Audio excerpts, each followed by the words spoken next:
Matapos ngayong taon, ang 1,200 kilometro ng mga farm-to-market roads sa buong bansa.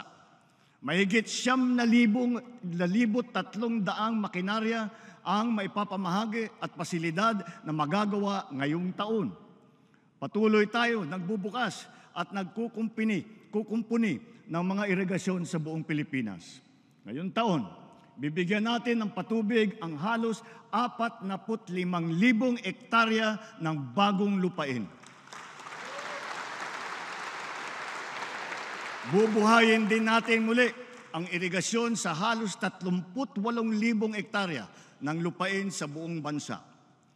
Isa sa mga natatapos na proyekto ay ang Stage 2 ng Malitubog-Maridagao Irrigation Project.